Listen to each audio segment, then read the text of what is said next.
जीवनविद्या असं सांगते, सावध तो सुखी.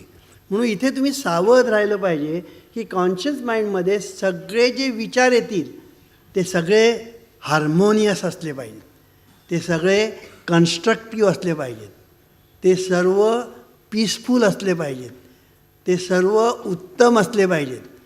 आणि असं ज्यावेळेला होतं त्यावेळेला त्याचा परिणाम सबकॉन्शियस माइंडवर होतो, त्याचा परिणाम सबकॉन्शियस माइंड होतो आणि सबकॉन्शियस माइंड रिॲक्ट्स अकॉर्डिंगली.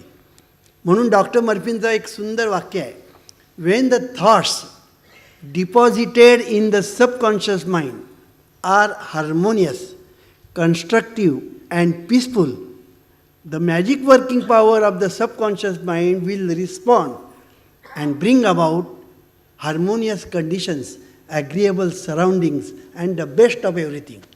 किती सुंदर सांगितलं आहे की तुम्ही जे विचार करता ते थॉट्स ज्याला आपण म्हणतो ते तुम्ही तुमच्या सबकॉन्शियस माइंडमध्ये डिपॉझिट केलं पाहिजे. हा डिपॉझिट शब्द कसा सुंदर आहे की आपण जसे बँकेत पैसे डिपॉझिट करतो आणि तेच आपल्याला उपयोगी पडतात, तसं आपण आपले विचार त्या अंतर्मनामध्ये सबकॉन्शियस माइंडमध्ये जर डिपॉझिट केले तर तेच रिॲक्शन्स रूपाने तुमच्याकडे परत येतात.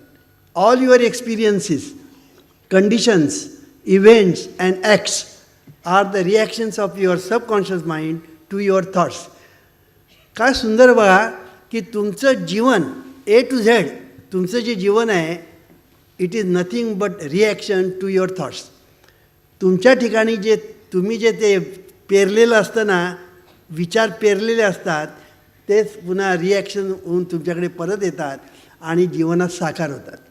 आणि म्हणून मी नेहमी सांगत असतो की आपण जे करायला पाहिजे ते करत नाही आणि ज्या गोष्टी फालतू गोष्टी ज्या आहेत, कुठला तरी बुवा बाबा, भगत, फकीर, सोकाळ महाराज, स्वामी, हे सगळी मंडळी जे काही सांगतात ते आपले करण्याकडे आपली जी प्रवृत्ती असते, कारण आपण परंपरेने हे सगळं करत आलेलो आहोत, पण ह्याच्यापेक्षा काहीतरी वेगळं आहे हे आपण समजूनच घेत नाही.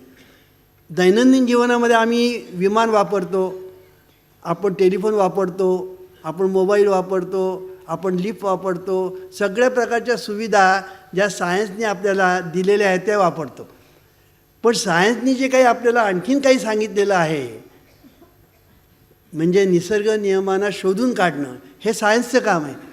ते निसर्ग नियम आपल्या जीवनामध्ये किती महत्त्वाचे आहेत ह्याचं कधी आपण लक्षच देत नाही. वास्तविक जीवनविद्येचं जे शास्त्र आहे त्याच्यामध्ये निसर्ग नियमांना अत्यंत महत्त्वाचं स्थान आहे, अत्यंत महत्त्वाचं. किंबहुना आमचा सगळा जो बेस आहे तो निसर्ग नियम आहे. आता निसर्ग नियम किती आहेत की ज्यावर आमचं सगळं शास्त्र आम्ही उभं केलेलं आहे, कितीतरी आहे. Law of action and reaction, law of as you think so you become, law of cause and effect, law of replacement, law of life, law of adjustment, law of gravity, law of conscious mind, law of subconscious mind, law of interaction. कितीतरी नियम असे आहेत आणि हे सगळे जे नियम आहेत त्याचा आपल्या जीवनाशी संबंध आहे. आणि हे संबंध लक्षात घेऊनच ही जीवनविद्या निर्माण झालेली आहे. म्हणून Jeevanvidya is a science of life and art of harmonious living, हे आपण लक्षात ठेवलं पाहिजे. ह्याच्यामध्ये कुठेही अंधश्रद्धा तुम्हाला येणार नाही. इथे हा सूर्य आणि हा जयद्रथ, इथे हा सूर्य आणि हा जयद्रथ इतकं परफेक्ट ही सगळी जीवनविद्या आहे आणि त्याचा तुम्ही अभ्यास केला पाहिजे. ते चटकन समजण्यासारखं नाही. कारण का, आपण आतापर्यंत बरंच ऐकलेलं आहे, आपण आतापर्यंत बरंच वाचलेलं आहे, बरंच कोणीतरी आपल्याला सांगितलेलं आहे आणि हे सांगितलेलं ऐकलेलं जे आहे ते आपण आपल्या मनामध्ये जेव्हा ठेवतो तेव्हा हे नवीन काहीतरी आपण जेव्हा ऐकतो तेव्हा आपल्याला एक प्रकारे चक्कर आल्यासारखी वाटते. अरे बुवा हे काय सांगतात, मग वामनराव नास्तिक आहेत की काय? वामनराव नास्तिक नाही, देवाशी संबंध आहे. परमेश्वर ह्याच्यावर मी 7 दिवस प्रवचन करीन. परमेश्वर विषय हा वेगळा आहे, परमेश्वराकडून हे सगळं आलेलं आहे. लक्षात ठेवा, परमेश्वर ईश्वर, बघा, ईश्वरच सर्वभूतानां, म्हणजे आपल्या ठिकाणी हृदयामध्ये ईश्वर आहे म्हटलं आहे. परमेश्वर ईश्वर, हाच ईश्वर जीवत्वाला आला, तोच कॉन्शियस माइंड सबकॉन्शियस माइंड झाला, तोच अंतरेंद्रिय झाला, तोच ज्ञानेंद्रिय झाला, तेच कर्मेंद्रिय झालं. आणि अशा तऱ्हेने ते येत येत येत येत अशा तऱ्हेचा तो प्रवाह आहे. ह्याचंसुद्धा वर्णन डॉक्टर मर्फीने केलेलं आहे. God is life and life principle is flowing through you this moment. God loves to express himself through you as harmony, peace, joy and abundance. This is called the will of God or the tendency of life. हा जो विषय आहे परमेश्वराचा, हा विषय हा सुद्धा जरा वेगळा विषय आहे, पण तो फार महत्त्वाचा आहे. तो आम्ही सांगतो. मला काय सांगायचं की मी नास्तिक नाही, मी पूर्ण आस्तिक आहे, पण माझ्या ठिकाणी कुठलीही अंधश्रद्धा नाही, हे आपल्याला सांगायचं. तर हे मी काय सांगतो आहे की आपल्या ठिकाणी असणारं हे जे मन आहे, मी कालच सांगितलं की मन हे एक टोक आहे आणि त्याचं दुसरं टोक म्हणजे परमेश्वर आहे. मन हे एक टोक आहे, दुसरं म्हणून मी सांगितलं आधी मन घे हाती तोची गणराजा गणपती. हातामध्ये तुमच्या मन आलं आणि तुम्ही मूठ उघडली की तोच गणपती असतो. मग हे काय आहे, हे संतांनी वेगळ्या भाषेत सांगितलं आहे. हे मी आता जे सांगितलं ना ते संतांनी वेगळ्या भाषेत सांगितलं आहे. ते सर्वसामान्य लोकांना कळायला कठीण जातं, पण तो विषय मी आता घेत नाही, कारण पुन्हा ते कठीण असल्यामुळे तुमच्या डोक्याला मुंग्या येतील, म्हणून तो मी आता विषय घेत नाही. साधा विषय घेतो आहे तो म्हणजे असा की आपलं हे जे बहिर्मन जे आहे हे मोस्ट पॉवरफुल आहे. अंतर्मन जे आहे ते रिस्पॉन्सिव्ह आहे. तुमचं बहिर्मन त्या अंतर्मनाला जे काही देत राहील, पेरत राहील, ते अंतर्मन तुम्हाला परत देत राहील. इतकं हे साधं शास्त्र आहे. आपल्याला माहिती आहे आपण जमिनीमध्ये जे पेरतो ते उगवतं. आंब्याची कोय पेरली तर काही सीताफळ येणार नाही, कडुलिंब येणार नाही. आंब्याची कोय पेरली तर आंबेच येणार.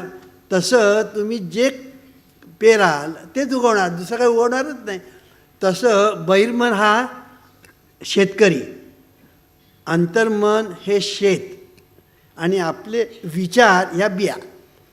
आपण म्हणजे बहिर्मनाने ते विचार म्हणजे चांगले किंवा वाईट अंतर्मनामध्ये आपण पेरत असतो. सतत सतत हे अंडरलाईन करायचं. तुम्ही सकाळी उठल्यापासून रात्री झोपेपर्यंत काय करता, विचारच करता. विचार केल्याशिवाय विचार हेच तुमचं जीवन झालेलं आहे. आणि म्हणून ह्या जे विचार चाललेले असतात हे विचार झिरपत झिरपत झिरपत अंतर्मनात जातात. जसं आपण पाणी जमिनीवर टाकलं की ते झिरपत झिरपत झिरपत खाली जातं, तसं आपले विचार आपल्या बहिर्मनातून अंतर्मनामध्ये झिरपतात. त्याच्यामध्ये कुठले जास्त झिरपतात त्याचंही वर्णन डॉक्टर मर्फीने एके ठिकाणी फार सुंदर केलं आहे. ते असं म्हणतात, habitual thinking of your conscious mind establishes deep grooves in your subconscious mind.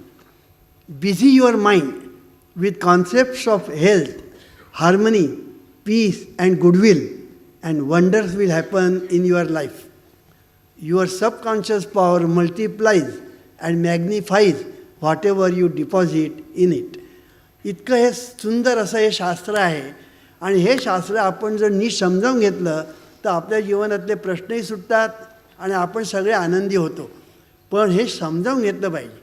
हे काय सांगतात वामनरावबाई आणि आतापर्यंत आम्हाला आमच्या वाडवडिलांनी सांगितलं ते काय खोटं का, असं बोलू नका. मी पुष्कळ लोकांना सांगतो की तुमचे वाडवडील पूर्वी खटाऱ्यातून जात होते, आता तुम्ही कशातून जाता, मोटारीतून जाता. मग तुम्ही असं काय म्हणता की आमचे वाडवडील खटाऱ्यातून जात होते, मग आम्हीसुद्धा त्यांना पूज्य मानतो म्हणून आम्ही खटाऱ्यातून जाऊ असं म्हणता काय? असं म्हणत नाही. मग विमानात, आता विमान कसलं, विमानात, मोटारीत, कळलं की नाही, ट्रेनमध्ये सुद्धा कसं अगदी फर्स्ट क्लास का जातो आपण. मला सांगायचा मुद्दा असा की हे सगळं जे आहे की पूर्वी जे काही सांगितलेलं गेलं ते पूर्वीच्या काळची परिस्थिती, पूर्वीच्या काळी असणारे निसर्गाचे नियम जे ज्ञात नव्हते ते नंतर ज्ञात होत गेले. आणि निसर्गाचे नियम जसजसे ज्ञात होत जातं तसतशी माणसाची प्रगती होत राहते.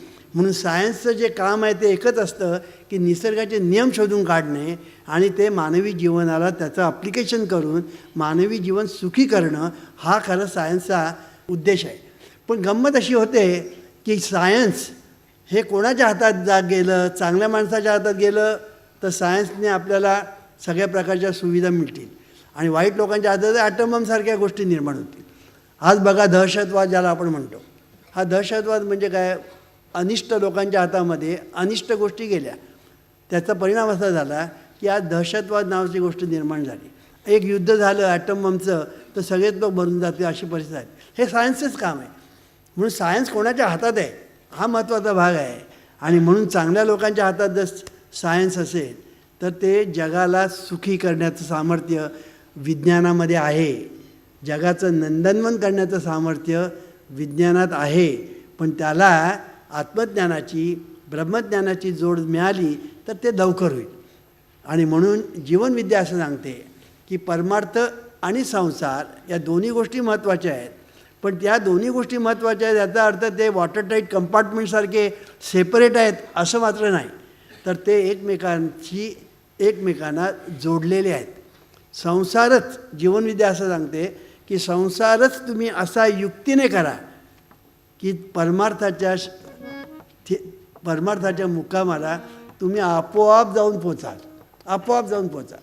तुम्ही जर योग्य दिशेने चालत राहिलात, योग्य हा शब्द अंडरलाईन, तुम्ही जर योग्य दिशेने चालत राहिलात तर मुक्कामाला सहज पोचता. चालता मुक्कामाला पोचता. तसा संसार असा युक्तीने केला पाहिजे की तुम्ही आपोआप परमार्थाच्या मुक्कामाला जाऊन पोचाल. त्याच्यासाठी परमार्थासाठी काहीतरी वेगळं करावं लागतं हेच जीवनविद्येला मान्य नाही. जीवनविद्या सांगते संसारातूनच परमार्थ गाठता आला पाहिजे आणि तो संसार युक्तीने करता आला पाहिजे. आणि म्हणून जीवनविद्येच्या या शास्त्रामध्ये बहिर्मन आणि अंतर्मन ही दोन्ही महत्त्वाची आहेत.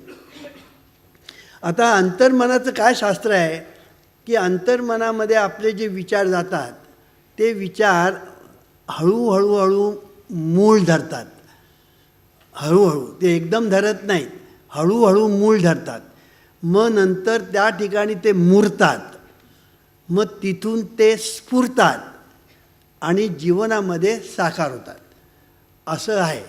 म्हणून एके ठिकाणी डॉक्टर मर्फी असं म्हणतात, mind moves from thought to think.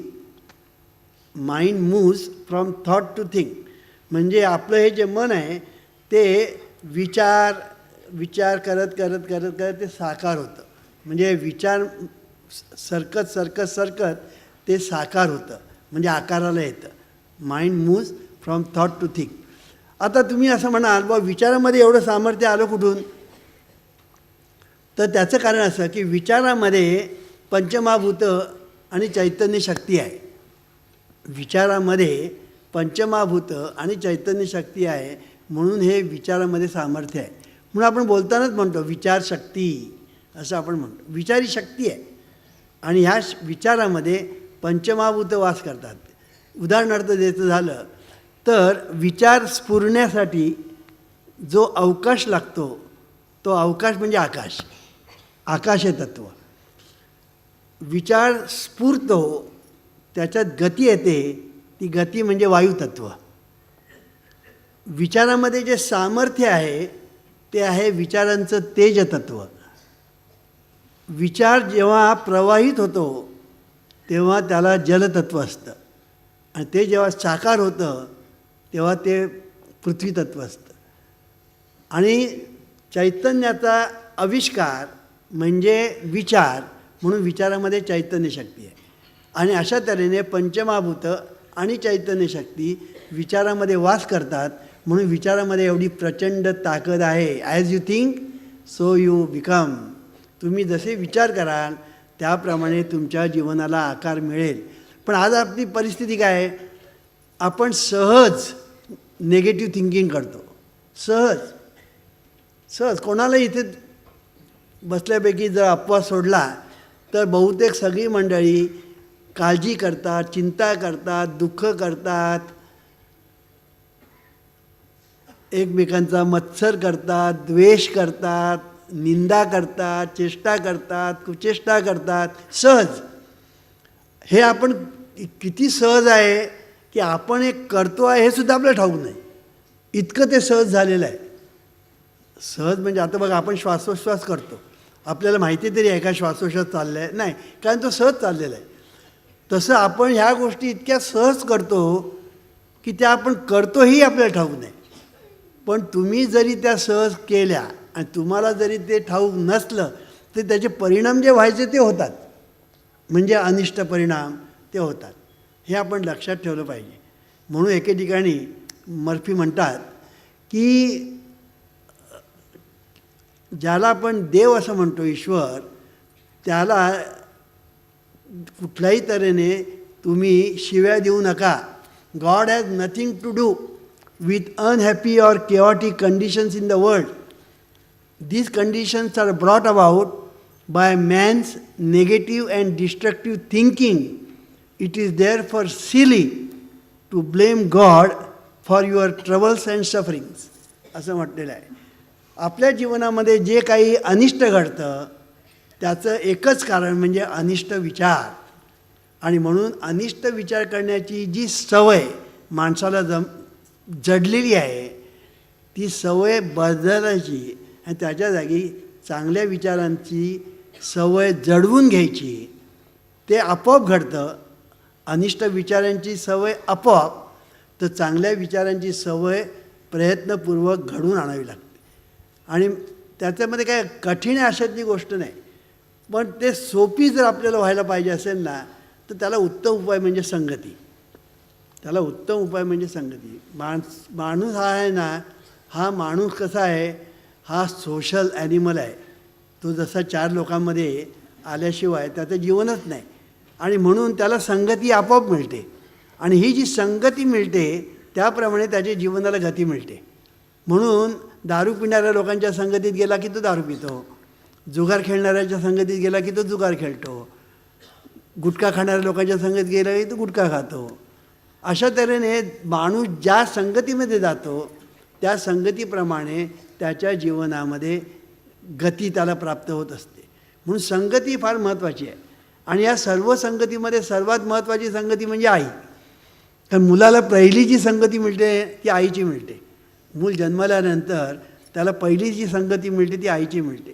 म्हणून आई म्हणजे स्त्री ही सर्वात महत्त्वाची आहे असं जीवनविद्या सांगते. सर्वात महत्त्वाची की स्त्री जर सुज्ञ आणि शहाणी असेल तर ती घराचं स्वर्ग करेल, आणि ती मूर्ख आणि अडाणी असेल तर हा म्हणता ती घराचा नरक करेल. इतकं स्त्रीमध्ये सामर्थ्य आहे. म्हणून स्त्री चांगली पाहिजे, सुशिक्षित पाहिजे, सुसंस्कारित पाहिजे. त्यासाठी प्रयत्न झाले पाहिजे. एक स्त्री सुधारली ना की सगळं घर सुधारलं, आणि स्त्री बिघडली सगळं बिघडलं. म्हणून स्त्रीवर फार महत्त्वाचं असं जबाबदारी आहे असं मी म्हणेन. तिचं महत्त्वाचं स्थान तर आहेच, पण जबाबदारी फार मोठी आहे. आणि म्हणून जीवनामध्ये संगती फार महत्त्वाची आहे. संगती 3 प्रकारची आहे. एक संगती म्हणजे माणसांची संगत, दुसरी संगत म्हणजे पुस्तकांची संगत, आणि तिसरी संगत म्हणजे विचारांची संगत. 3 प्रकारची संगत आहे. म्हणून ही संगत आपण जर धरली ना की तुमच्या जीवनामध्ये आपोआप बदल व्हायला लागतो. कारण विचार बदलले की आपोआप नशीब बदलते. विचार एकदा बदलले ना की आपोआप नशीब बदलतं. आणि म्हणून हे जे कॉन्शियस माइंड आणि सबकॉन्शियस माइंड आहे ह्याचा तुम्ही अभ्यास केला पाहिजे. किती अभ्यास केला पाहिजे की हे आपल्या जीवनाचं सूत्र आहे. आपल्या जीवनाची सूत्र हलवणारं जे, कारण ती आकाशाच्या पलीकडली नियती नाही किंवा कुठेतरी बसलेला देव आहे अशी आमची कल्पना आहे, तो नाही. तर आपली संपूर्णपणे जीवनाला जी गती देणारी जी शक्ती आहे ती शक्ती म्हणजे बहिर्मन आणि अंतर्मन यांची युती. यांची युती, आता युती हा शब्द आपण फार वापरतो, तर बहिर्मन आणि अंतर्मन यांची युती होणं हे महत्त्वाचा भाग आहे. पण ती युती जर नको ठिकाणी झाली ना तर जीवनामध्ये दुःखच दुःख, आणि ही युती जर चांगल्या ठिकाणी झाली तर जीवनामध्ये सुखच सुख. म्हणून मी काल सांगितलं की बहिर्मन आणि अंतर्मन यांची 63चा आकडा झाला पाहिजे. हे खरंच आहे, पण 63चा आकडा कुठे झाला पाहिजे? आता उदाहरण देतो. 10 माणसं कुठेतरी दरोडा घालण्यासाठी निघाली. आता 10 माणसाचं मत एक झालं. 10 माणसाचं मत एक झालं की दरोडा घालायचा. एक मत झाल्यावर ते दरोडा घालतात, यशस्वी होतात. कारण ही 10 माणसं एकत्र येतात, एक मत होतात, दरोडा घालतात, यशस्वी होतात. आणि पुढे वाटणी करायची वेळ येते तेव्हा त्यांच्यामध्ये त्यांचे विचार बिघडतात, मारामारी होतात आणि सगळेच जखमी होतात किंवा मरून जातात भांडण तंटे करून. मला सांगायचा मुद्दा काय की ही जी युती आहे 63चा जो आकडा आहे तो चांगल्या ठिकाणी व्हायला पाहिजे, वाईट ठिकाणी होता कामा नये. म्हणजे वाईट गोष्टीच्या बाबतीत ही युती नको, चांगल्या बाबतीत युती पाहिजे. आणि चांगल्या बाबतीमध्ये बहिर्मन आणि अंतर्मन यांची युती होते तेव्हा जीवनामध्ये दिवाळीच दिवाळी होते. ही मुलं जी आहेत ना, परीक्षा आली की मग ते सकाळी उठण्यासाठी गजर लावतात. ते काय म्हणतात, आता आपण अभ्यास केला पाहिजे, परीक्षा जवळ आलेली आहे, आणि मग ते गजर लावतात. गजर कितीला लावतात? 5चा. काही लोक 4चा लावतात, काही लोक 5चा गजर लावतात. आता कॉन्शियस माइंडने काय ठरवलं की 5 वाजता उठायचं. बघा, कॉन्शियस माइंडने काय ठरवलं? 5 वाजता उठायचं. आणि बरोबर 5 वाजता गजर वाजला, त्याबरोबर ठक तो गजरच बंद करून टाकला आणि हा पुन्हा झोपला. कारण त्याचं जे सबकॉन्शियस माइंड आहे ना, त्याने त्या बहिर्मनाला साथ दिली नाही. कॉन्शियस मनाला इथे ते एक झाले नाहीत. आता इथे जर एक झाले ना तर तो उठला असता, तो 5 वाजता उठला असता. बहिर्मनाला अंतर्मनाने जर साथ दिली असती ना तर तो उठला असता. पण बहिर्मनाला अंतर्मनाने साथ दिली नाही, त्यामुळे तो गजर वाजला तरी तो उठला नाही. उलट अंतर्मनाने तो गजर बंदच करून टाकला. असं आपल्या जीवनामध्ये होत असतं. आणि म्हणून याच्यासाठी सहजपणे ही चांगली युती कशी घडवून आणायची, सहजपणे, आणि आपलं जीवन सर्वांगाने सर्वार्थाने सुखी, यशस्वी, आनंदी, समाधानी कसं करायचं, हा विषय आपण उद्या बघणार आहोत.